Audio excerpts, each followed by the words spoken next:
And our first speaker for this session is Delaney. She's an IVF scientist with more than 20 years' experience in healthcare. She became a patient herself when she was diagnosed with stage 4 ovarian cancer in 2017. She's become a passionate advocate for equity in cancer care, including equal access to genomics, especially for patients with advanced and rare cancers.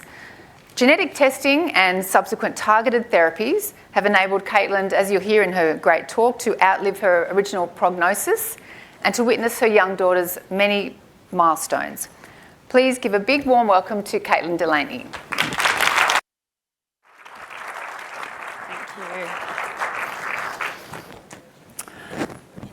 Thank you, Rare Cancers and patients, patient advocates, and everyone here representing pharmaceutical companies, government, and patient organisations.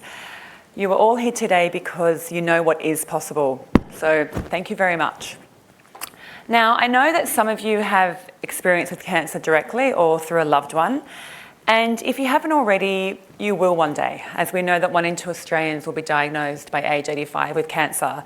So that is half this room. And if you're that lucky 50% that don't get cancer, someone you know will. And that's probably going to happen a lot sooner than you think.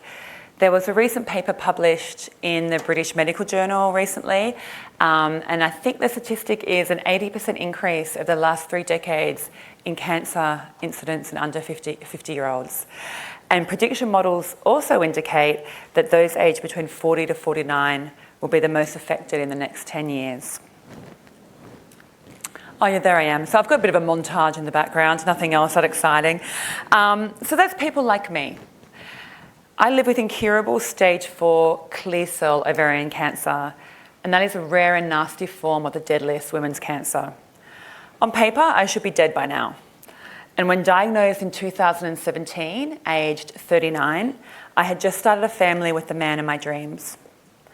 As an IVF scientist and manager, I was busy working in a new role after the birth of my second daughter. I was fit, I swam and walked to work every day, and I danced. And I was pretty smug. I always used to tease my husband that I would outlive him because I married a younger man. You know, that in my family, everyone lived to their 80s and 90s, and I guess longevity skipped that generation with me. And probably like yourself, I thought that cancer was something that happened to other people, not me. Having worked in healthcare my entire life, I understand that compassionate care is critical and that a patient's outcomes are directly related to how informed their medical team are. So when diagnosed, I knew that I had to get the best surgeon, get second and third, etc. opinions, and self-advocate. And I also knew I had to be a likeable patient to get the compassionate care I needed. But I didn't realise just how disempowered and vulnerable patients are, and that not all cancers are created or treated equal. Access to life-saving tests and treatments should be a choice for patients, not a privilege or a postcode or tumour lottery. As an advanced and rare cancer patient, I am often disadvantaged, and I feel that I am in the too hard basket, with resources going to easier wins, to cancers that are easier to diagnose and treat. Accessibility to latest genetic tests, treatments, and clinical trials I have seen is not only dictated by the type and stage of cancer a patient has, but also by where they live, their background, their age, their bank balance, who their oncologist is, and how empowered and informed the patient is. And don't get me wrong, I am obviously extremely grateful to still be here today, nearly 7 years post-diagnosis. And that's in part due to luck and tenacity. But I really believe that it has been my ability to self-advocate for the right genetic tests at the right time and the personalised treatments that has kept me alive this long, making those sliding door moments open in my favour. And excuse me while I drink water. Some of you may know that when you have lots of treatment, you get a very dry mouth all the time. So bear with me.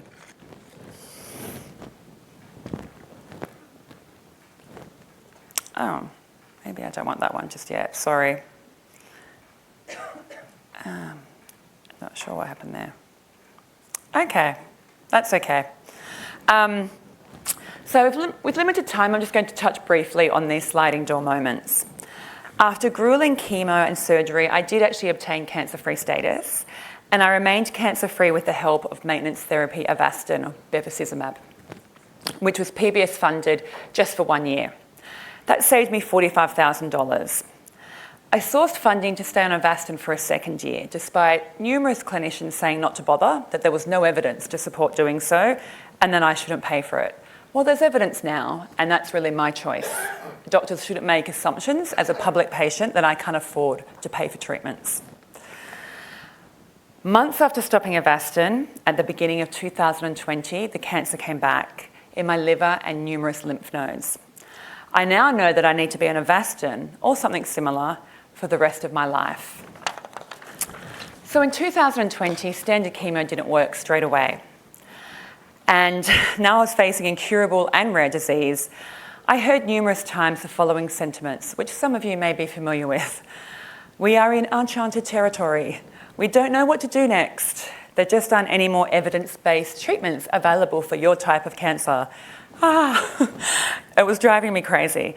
So having a rare cancer means, as you know, one is often not a candidate for many clinical trials, nor PBS-listed drugs, which could prolong life. There are simply not enough people to warrant a trial or to gather meaningful data. And by definition, there never will be. As famously as Dr. Sagan says, absence of evidence does not mean evidence of absence. And it was actually my tumour genetic profile. I have, surprisingly for my pathology, the HRD and ATM mutations, an extrapolation of previous clinical data that enabled me to access Keytruda, which is immunotherapy, and Lenvima, a VEGF inhibitor, off-label, meaning the drugs have been approved for a cancer different to mine. I did have to access my life insurance to afford these at up to $12,000 a month. This was a sound investment, given that they kept my disease relatively stable for 2.5 years. That's why I'm still here today, and enabled me to witness many family milestones, including my eldest daughter turn double digits. And here I was thinking I would escape raising teenage girls. So sadly, this drug combo has stopped working, and I now have new disease in my lung and other lymph nodes. My third opinion oncologist, who I love, overseas recommend testing my tumour tissue recently for the HER2 mutation, a test not normally offered to ovarian cancer patients. And I'm positive. So HER2 clinical trials are the next step. Genomics are yet again offering my family and I that ever-elusive hope. As I said, not really much going on the slides there. So in the comprehensive rarefication report, I love how Richard Vine says, the number of different types of cancer is exactly equal to the number of cancer patients. Essentially, a person's cancer is as unique as their fingerprint.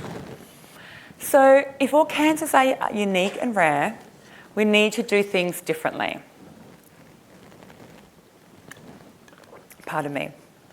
I believe that we need to do the following. Firstly, we need to create a compassionate and patient-centred inclusive policy for all cancer patients. As we move from a one-size-fits-all treatment model, we need to ensure that all cancer patients are offered into a more personalised approach. We need to ensure that all cancer patients are offered the right genetic tests and personalised treatments at the right time. And this can be done via a national genomics strategy as outlined in the report. We also need to fast-track the process of bench to bedside for promising new treatments. As cancer patients, we just don't have time. It is not on our side. And current healthcare models and policy must catch up with the science if we want to ensure that no patient is left behind. Thirdly, we need to change how we view evidence-based. Health technology assessment models, which were traditionally built using evidence-based algorithms, need to incorporate a more living evidence approach, one that considers each patient's unique cancer. I am my own data, N equals 1, and I know that my data is actually being used to help other patients around the world. We also need to ensure that targeted and individualised therapies are standard of care and that future and current oncologists are across the latest science, not just archaic evidence-based treatments. An oncologist actually did once say to me, "It doesn't matter what type of ovarian cancer you have, we just treat all ovarian cancer the same." Whew, wow, that was a real turning point for me. That was when I knew I really had to self-advocate to stay alive.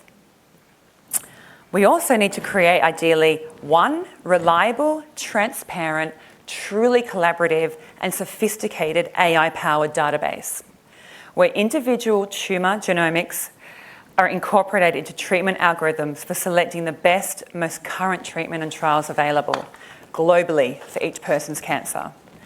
We have such rich data we can tap into, and this should be made accessible to all patients and oncologists for shared decision-making. The patient must be an active participant with regards to treatment decisions. And after all, this is what true patient-centred care is. And of course, all of this can only happen with increased funding into genomics and precision oncology, as outlined in the report. So I just want to wrap up by saying that I know I am lucky to be health literate, but most patients are not so lucky.